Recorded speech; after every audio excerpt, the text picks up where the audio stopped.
Pada video ini kita akan membahas analisis yang disebut sebagai one way ANOVA yang dapat kita gunakan untuk menguji perbedaan dari rata-rata populasi yang berasal dari 2 atau lebih, jadi bisa 2, 3, 4 dan sebagainya. Saya Bagus Hartono dari program studi Statistika dan Sains Data IPB University. Dalam bahasa Indonesia, one way ANOVA atau one way analysis of variance ini dikenal sebagai analisis ragam satu arah.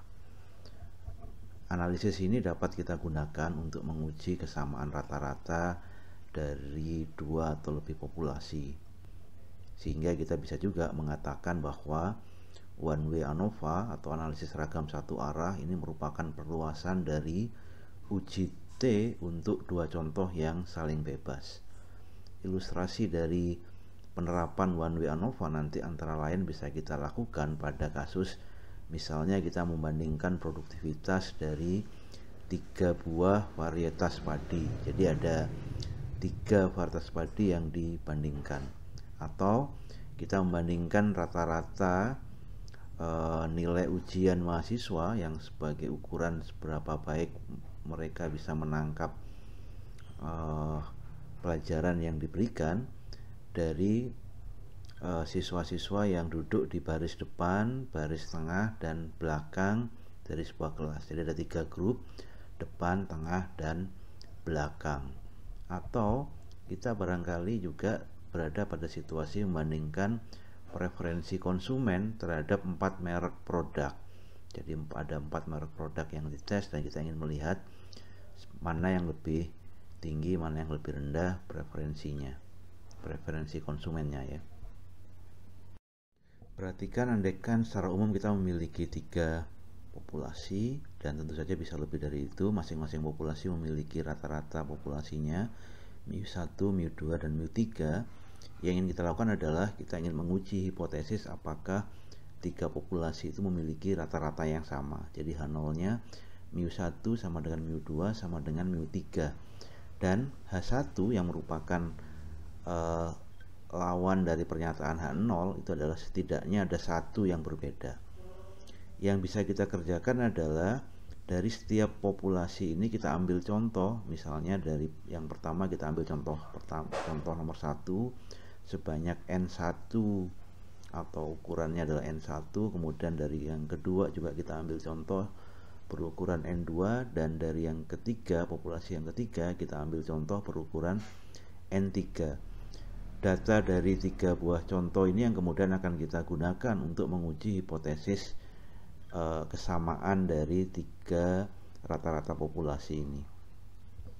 Asumsi yang mendasari atau yang digunakan dalam analisis ragam ini adalah contoh acak yang kita peroleh itu bersifat saling bebas, kemudian ragam dari ketiga populasi itu sama besar, dan yang ketiga adalah error pengamatan,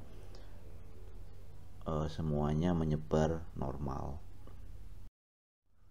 Sebagai ilustrasi dari bagaimana one way ANOVA atau analisis ragam satu arah ini digunakan, perhatikan misalnya kita ingin membandingkan rata-rata nilai siswa yang duduk di barisan depan, tengah, dan belakang.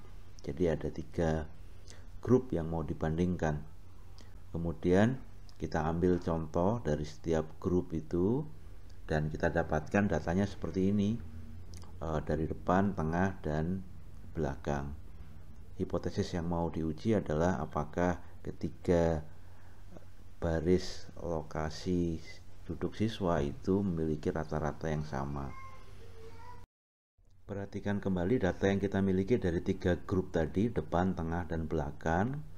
Dari masing-masing kita bisa menghitung rata-ratanya. Jadi misalnya untuk yang depan kita dapatkan 75,7, yang tengah 67, dan yang belakang 53,5.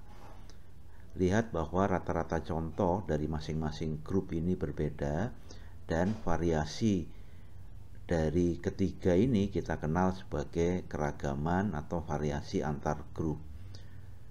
Perhatikan juga nilai di masing-masing grup, depan sendiri seperti itu, tengah, belakang seperti itu, nilainya berbeda-beda, Dan perbedaan di dalam grup ini kita kenal sebagai keragaman dalam grup. Jadi ada keragaman antar grup, itu membandingkan atau adanya perbedaan nilai dari 3 buah grup, sementara dalam grup itu perbedaan nilai di masing-masing grup. Kita juga bisa lihat secara total variasinya, jadi tidak melihat grupnya, tiga-tiganya itu seolah-olah berasal dari satu populasi, dari satu kelompok, dan kita bisa lihat ini atau kita bisa pandang ini sebagai keragaman total. Dalam analisis ragam nanti kita akan uraikan keragaman total itu sebagai penjumlahan dari keragaman dalam grup dan keragaman antar grup. Jadi secara umum keragaman pada data, jadi sumber keragaman pada data itu adalah berasal dari keragaman dalam grup dan keragaman antar grup. Nah, keragaman ini yang kemudian kita ukur, jadi keragaman ini kemudian kita kuantitatifkan dalam bentuk statistik yang disebut sebagai jumlah kuadrat. Karenanya kemudian kita bisa tuliskan jumlah kuadrat total itu sebagai penjumlahan antara jumlah kuadrat dalam grup dan jumlah kuadrat antar grup. Formulasi mendapatkan nilai jumlah kuadrat ini bisa kita peroleh seperti ini. Jadi kalau jumlah kuadrat total itu adalah simpangan dari individual data terhadap rata-rata total. Jadi X yang barnya double ini rata-rata total. Jadi rata-rata dengan melibatkan semua nilai yang kita miliki, semua nilai amatan pada data kita. Sementara jumlah kuadrat antar grup ini membandingkan rata-rata setiap grup dengan rata-rata total. Sedangkan kalau jumlah kuadrat dalam grup itu membandingkan simpangan data terhadap rata-rata di grupnya masing-masing. Jadi ini kita sebut sebagai jumlah kuadrat total antar grup dan dalam grup. Nilai-nilai jumlah kuadrat tadi selanjutnya bisa kita rangkum dalam sebuah tabel yang disebut sebagai tabel ANOVA. Jumlah kuadratnya kita simpan dalam 3 baris. Jadi ada jumlah kuadrat antar grup, jumlah kuadrat dalam grup, dan total. Ini sebagai sumber keragaman. Kemudian kita bisa menghitung derajat bebas. Derajat bebas atau di DB dalam tabel ini antar grup itu adalah sebesar K-1, di mana K itu banyaknya populasi atau grup yang mau kita bandingkan. Jadi kalau K-nya sama dengan 3 misalnya, maka derajat bebas antar grup ini adalah 2 karena 3 dikurangi 1. Sementara jumlah kuadrat dalam grup itu adalah N dikurangi K, di mana N itu adalah total dari ukuran contoh masing-masing. Sumber keragaman dalam grup ini sering juga disebut sumber keragaman galat atau error itu ya, atau sisaan. Kemudian kalau kita sudah menghitung jumlah kuadrat, kita bisa menghitung nilai kuadrat tengah. Nilai kuadrat tengah yang kita dapatkan dari jumlah kuadrat dibagi dengan derajat bebas masing-masing. Kemudian setelah itu kita bisa menghitung F hitung yang kita dapatkan dari rasio antara kuadrat tengah antar grup dibagi dengan jumlah kuadrat tengah dalam grup. Nah, nilai F hitung ini yang kemudian kita gunakan sebagai kriteria penolakan H0, di mana kalau F hitung lebih dari F tabel pada derajat bebas antar dan dalam itu, maka kita akan tolak H0, atau ketika nilai p-value-nya kurang dari alfa atau taraf nyata yang kita tentukan. Menggunakan data dari kasus perbandingan nilai rata-rata 3 kelompok berdasarkan tempat duduk tadi, kita bisa menghasilkan nilai jumlah kuadrat untuk masing-masing antar grup, dalam grup, dan total seperti ini. Kemudian derajat bebasnya untuk antar grup itu adalah 2 karena K dikurangi 1, K nya 3. Kemudian totalnya ada 23, ini N dikurangi 1, sementara ini adalah N dikurangi K, jadi selisihnya saja. Kuadrat tengah ini kita dapatkan dari perbandingan atau rasio antara jumlah kuadrat dibagi dengan derajat bebas. Sedangkan F ini dapatnya dari 951 kuadrat tengah antar grup dibagi dengan 161,2 kuadrat tengah dari dalam grup. Dan kalau kita lihat tabel pada derajat bebas 2 dan 21, kita akan dapatkan nilainya 3,468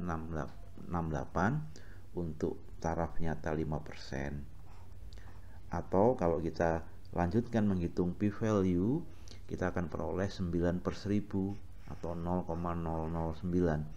Menggunakan Excel kita bisa gunakan fungsi fdis rt ini. Jadi bagaimana cara mendapatkan 0,009 ini? Kita bisa gunakan Excel menggunakan fungsi fdis rt, kita masukkan nilai f-nya berapa, derajat bebasnya berapa. Nah, berdasarkan nilai-nilai ini kita bisa lihat bahwa f hitung kita itu lebih dari tabel dan p-value kita itu juga kurang dari 5%, sehingga kita simpulkan tolak H0.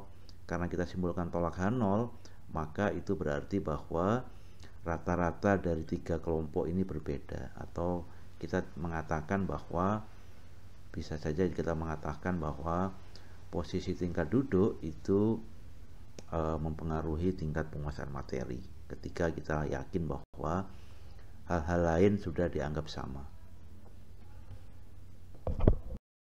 Demikian diskusi mengenai teknik one way ANOVA untuk membandingkan rata-rata dari 2 atau lebih populasi.